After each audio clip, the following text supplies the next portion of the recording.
ಅಣ್ಣ ನಮಸ್ತೆ, ಹೇಳಿ ಮಹೇಶ್ ಅಂತ. ಹೇಳಿ. ನಿಮ್ಮ ನರ್ಸರಿ ನೋಡಿದ್ವಿ, ಹಾಗಾಗಿ ಇದ್ರ ಬಗ್ಗೆ ಮಾಹಿತಿ ತೊಗೊಳಂತ ಬಂದು.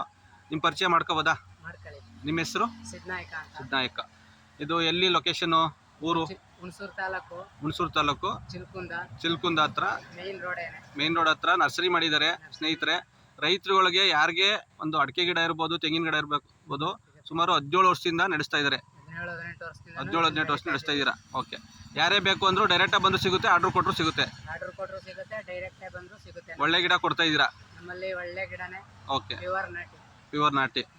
ಸ್ನೇಹಿತರೆ ಕೇಳಿಸ್ಕೊಂಡಲ್ಲ, ಇದು ನಿಮಗೆ ಚಿಲ್ಕುಂದ ಏನು ಬಸ್ ಸ್ಟ್ಯಾಂಡ್ ಇದೆ, ಹುಣಸೂರು ಕಡೆಯಿಂದ ಹೋಗ್ಬೇಕಾದ್ರೆ ಒಂದು ಸ್ವಲ್ಪ ಮುಂದೆ ಹೋದರೆ ಲೆಫ್ಟ್ಗೆ ಮೇಯ್ನ್ ರೋಡ್ಗೆ ಇರುತ್ತೆ.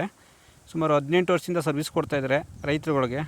ಒಳ್ಳೆ ಗಿಡಗಳೆಲ್ಲ ಸಪ್ಲೈ ಕೊಡ್ತಾಯಿದ್ದಾರೆ. ಕೇಳಿ ತುಂಬ ಖುಷಿ ಆಯಿತು. ನಮ್ಮ ರೈತರಿಗೆ ಎಲ್ಲರಿಗೂ ಹೆಲ್ಪ್ ಆಗುತ್ತೆ ಅನ್ನೋ ಉದ್ದೇಶಕ್ಕೋಸ್ಕರ ನಿಮಗೆ ತೆಂಗಿನ ಗಿಡ ಇರ್ಬೋದು, ಇಲ್ಲ ಅಡಿಕೆ ಗಿಡ ಇರ್ಬೋದು, ನೀವು ಬೇಕು ಅಂತ ಅವ್ರಿಗೆ ಹೇಳಿದ್ರೆ ಅವ್ರ ನಂಬರು ಕೂಡ ನಾನು ನಿಮಗೆ ಇಲ್ಲಿ ಪ್ರೊವೈಡ್ ಮಾಡ್ತೀನಿ, ಸ್ಕ್ರೀನ್ ಮೇಲೆ ಹಾಕಿರ್ತೀನಿ. ಹಾಗೆ ಯಾರಿಗೆಲ್ಲ ಅವಶ್ಯಕತೆ ಇದೆ ಅವರು ಕಾಲ್ ಮಾಡಿಕೊಂಡು ಹೋಗಿ ಒಂದು ಏನು ಗಿಡ ಬೇಕಾಗಿದೆಯೋ ನೀವು ಪಡ್ಕೋಬೋದು ನರ್ಸರಿಗೆ. ಈ ಕೊಟ್ಟಿರೋಂಥ ಮಾಹಿತಿ ನಿಮಗೆ ಯೂಸ್ಫುಲ್ ಆಗಿದೆ ಅಂತ ಅಂದ್ಕೊಂಡಿದ್ದೀನಿ. ಆಗಿದೆ ಅಂದರೆ ಕಮೆಂಟಲ್ಲಿ ತಿಳಿಸಿ ಅಂತ ಹೇಳ್ತಾ ನೆಕ್ಸ್ಟ್ ವೀಡಿಯೋ ಸಿಗೋಣ ಸ್ನೇಹಿತರೆ. ಸರ್ವಜನ ಸುಖಿನೋ ಭವಂತು. Thank you.